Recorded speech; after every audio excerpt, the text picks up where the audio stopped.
Couturière, couturier, bonjour à tous, bienvenue dans cette nouvelle vidéo. Aujourd'hui, je vous propose un petit tuto, quelque chose de plutôt simple et rapide à coudre, ce bandeau magique. Alors, c'est simplement un rectangle de tissu avec un trou au milieu et ça va nous servir, enfin, moi moins qu'à d'autres personnes en l'occurrence, c'est l'équivalent d'un chouchou. Vous allez faire passer la chevelure de votre enfant ou votre chevelure à l'intérieur de cette ouverture et ensuite, hop là, on va refermer comme ceci tout simplement le bandeau magique et ça va vous maintenir les cheveux comme un chouchou mais sans élastique puisque à l'intérieur de cette bandelette, il y a un petit fil de fer. Voilà, c'est pratique, c'est rapide à faire, c'est utile, ça sert à utiliser les chutes de tissu également, on y va. Pour coudre ce bandeau magique, il y a un petit patron PDF à télécharger, il est gratuit et il y a deux manières de l'obtenir. La première, c'est en allant sur mon blog Couture Enfant et le lien direct est juste en dessous dans la description. Sur la page du blog, il y a une petite ligne, il y a marqué « Cliquez ici pour télécharger le patron PDF ». Vous cliquez, vous mettez votre adresse mail et ça vous envoie automatiquement le patron dans votre boîte mail.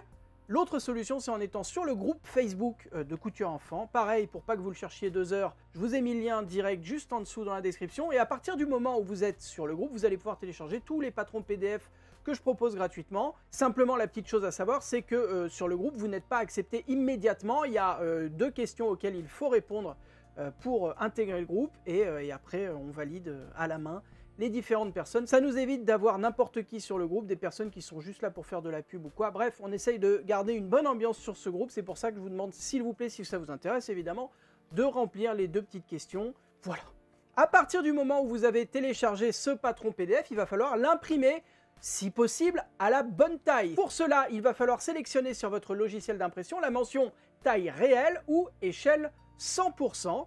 Et si vous avez un doute concernant les réglages de votre imprimante, sur la première page, il y a un carré de vérification qui fait 5 cm de côté. Donc avec une règle, vous vérifiez que ce carré fait bien 5 cm. Et si c'est le cas, c'est que tout est parfait, on peut continuer. Il n'y a qu'une seule pièce à découper sur ce patron. Donc avec votre paire de ciseaux à papier, vous découpez les 4 côtés de ce rectangle. Et vous voyez qu'il y a cette espèce d'ouverture sur le bas du rectangle, ouverture un petit peu arrondie, qui va nous servir par la suite, vous l'avez compris, à faire l'ouverture dans le bandeau magique. On passe au matériel nécessaire à la couture de ce tuto. Et vous allez voir que c'est rapide. Il va nous falloir un petit coupon de 40 cm de long sur 15 de large, ça fera largement l'affaire. Et enfin, je vous l'ai dit, il va nous falloir du fil de fer. Moi, j'utilise ce truc-là que j'ai trouvé dans une jardinerie. N'importe quel câble, n'importe quel fil un peu résistant à la torsion sera très bien. Je sais que certaines personnes utilisent par exemple du câble électrique. Vous savez, les fins câbles électriques qui sont gainés avec du plastique tout autour. À partir du moment où, lorsque vous le tordez, ça garde à peu près la forme, ça marchera. Allez, on passe à la découpe du tissu. On a besoin de 2 fois la pièce du patron dans le tissu.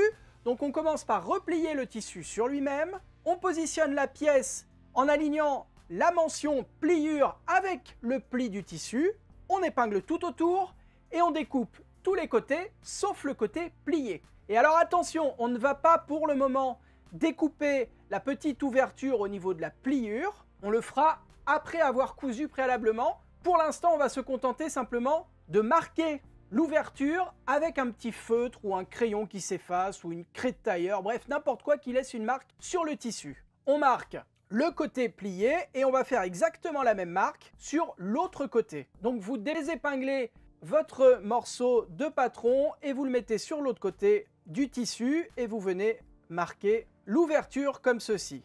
Et hop!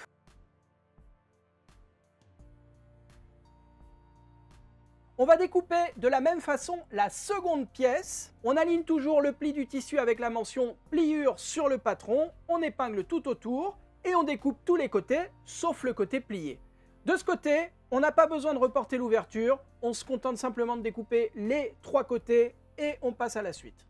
Alors la suite justement, vous positionnez l'une des bandelettes endroit face à vous et par-dessus endroit contre endroit, vous venez positionner l'autre bandelette, celle avec la marque de l'ouverture. Vous alignez bien les 4 côtés, on épingle tout autour et on va piquer sur la marque que nous avons faite, la marque de l'ouverture, mais on ne va pas coudre complètement tout le tour. On va s'arrêter et laisser une ouverture de à peu près 3 cm. Ces 3 cm vont nous permettre ensuite de retourner la bandelette sur l'endroit. Moi, pour piquer comme ça précisément sur le trait sans dépasser, je vais changer mon pied presseur. Je vais utiliser le pied presseur à fermeture à glissière que je trouve plus précis parce qu'il est plus fin, on voit mieux où on pique. Et on est donc au point droit sur le trait que nous avons tracé au centre de la bandelette. On débute notre couture par un point d'arrêt. Alors un point d'arrêt, c'est simplement une marche arrière suivie d'une marche avant. Et le fait comme ça de piquer les points l'un sur l'autre, ça bloque complètement les petits fils de couture et ça évite qu'ils ne se défassent avec le temps. Et on va faire un point d'arrêt au début et à la fin de chaque couture de ce tuto. Dans l'arrondi, on prend bien son temps. Vous n'hésitez pas à relever le pied de biche en laissant l'aiguille plantée et à retourner complètement votre bandelette de tissu pour faire l'arrondi proprement. Et lorsque vous avez fait quasiment tout le tour, vous arrêtez en laissant donc une ouverture de 3 cm environ. On coupe les petits fils de couture qui dépassent et on va maintenant ouvrir réellement au milieu de la bandelette. Pour cela, moi je replie comme ceci la bandelette sur elle-même et avec ma paire de ciseaux à tissu, je viens faire une petite incision au centre et on dégarnit au plus près de la couture que nous venons de faire, mais évidemment sans couper les fils de couture. Bien, maintenant que c'est ouvert, nous allons retourner la bandelette sur l'endroit. Pour cela, vous prenez les deux extrémités de la bandelette sur le dessus et vous venez les faire passer à l'intérieur de l'ouverture. Hop là, tout simplement, et ça remet la bandelette sur l'endroit. Alors, là, pour que ce soit bien propre, on va aller faire un petit tour sur la table à repasser. Ça, je ne l'ai pas forcément filmé parce que c'est vraiment juste un coup de fer pour aplatir la bandelette et que la couture soit propre. Mais je vous conseille quand même de le faire aussi. Et maintenant, nous allons coudre la bandelette endroit contre endroit. Et pour ça, il y a une petite manip à faire. Je vous montre. On saisit le tissu supérieur et le tissu inférieur d'un des deux côtés. Et on vient les mettre endroit contre endroit comme ceci. On épingle. La même chose de l'autre côté.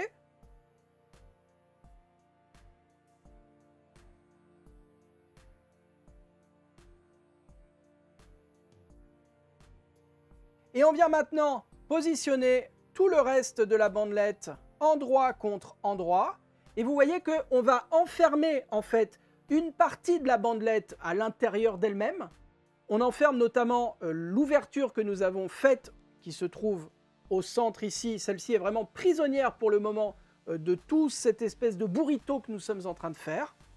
Et on va piquer quasiment les 3/4 de la bandelette et ensuite on fermera complètement l'autre partie qui pour le moment va rester ouverte. Vous alignez bien les bords et vous épinglez.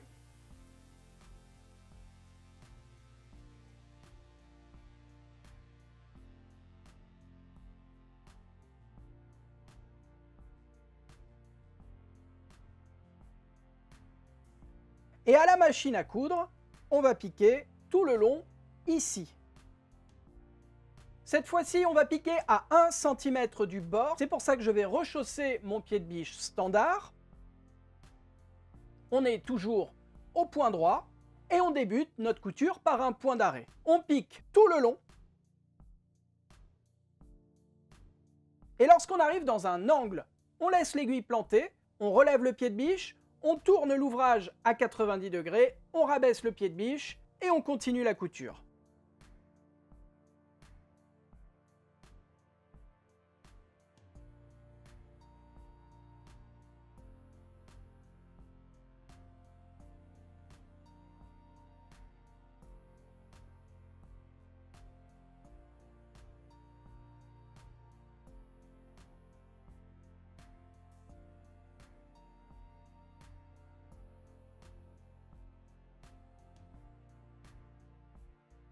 Et lorsque vous avez piqué tout ce qu'il y avait à piquer, vous terminez votre couture par un point d'arrêt.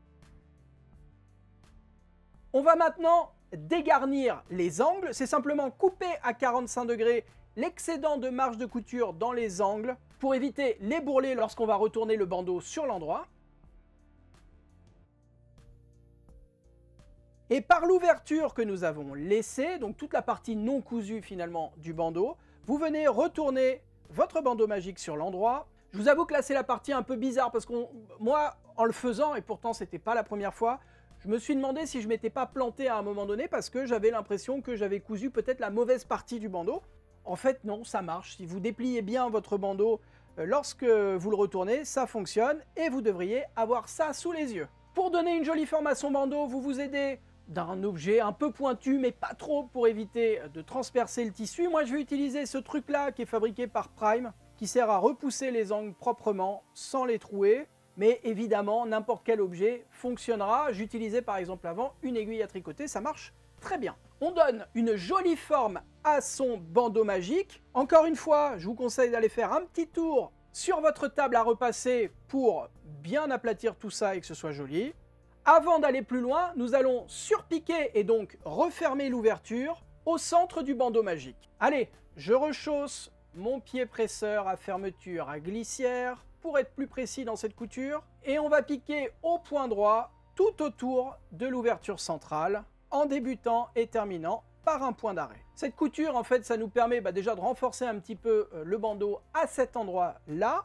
Et ça permet également, surtout, de refermer l'ouverture que nous avions laissée au tout début du tuto, ouverture qui nous avait servi à retourner les bandelettes sur l'endroit. Et lorsque vous avez fait tout le tour, vous terminez votre couture par un point d'arrêt. On coupe les petits fils de couture qui dépassent, et maintenant il est temps de faire un petit peu de bricolage, puisque nous allons insérer à l'intérieur du bandeau magique le fil de fer qui va lui donner sa forme. En gros, moi avec le fil de fer, je vais faire un aller-retour à l'intérieur du bandeau pour qu'il soit bien résistant. Le fil de fer passe comme ça à l'intérieur, fait une boucle et redescend en dessous et se termine ici.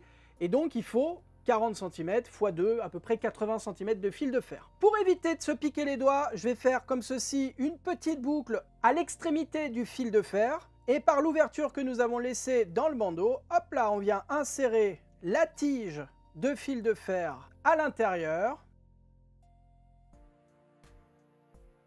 Et pareil, l'autre extrémité du fil de fer, on va faire un petit zigouigoui pour éviter de se piquer les doigts à travers le bandeau.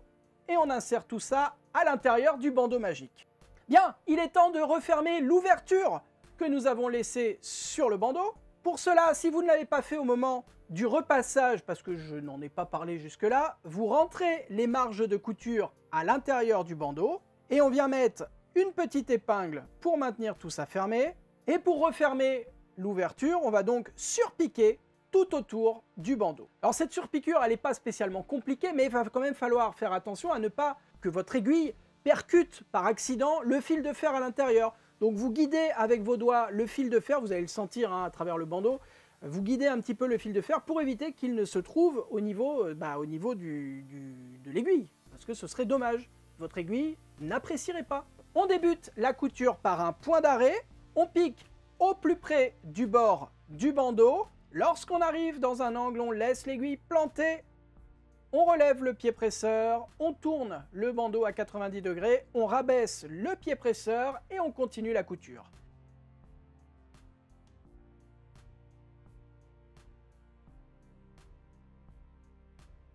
Et lorsque vous avez fait tout le tour, vous terminez votre couture par un point d'arrêt, on coupe les petits fils de couture qui dépassent et c'est terminé. Vous n'avez plus qu'à trouver une tignasse conséquente pour utiliser dignement ce bandeau magique. Bravo à vous! Merci à toutes et tous d'avoir suivi ce petit tuto jusqu'ici. J'espère qu'il vous a plu. Si c'est le cas, vous connaissez la rengaine.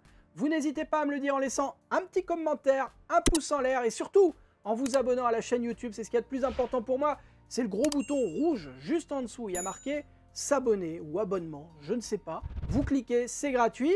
Si vous voulez soutenir mon travail, si vous voulez soutenir un peu cette chaîne YouTube, vous pouvez le faire via YouTube, toujours, qui a développé un nouveau bouton qui est le bouton rejoindre. C'est une nouvelle fonctionnalité qui vous permet de donner un petit peu d'argent chaque mois. Ça m'aide à faire ce que je fais, ça m'aide à continuer à faire ce que je fais dans de bonnes conditions, hein, soyons très clairs. Voilà, moi je vous dis un grand merci si vous le faites, un grand merci même si vous ne le faites pas, il n'y a pas de problème.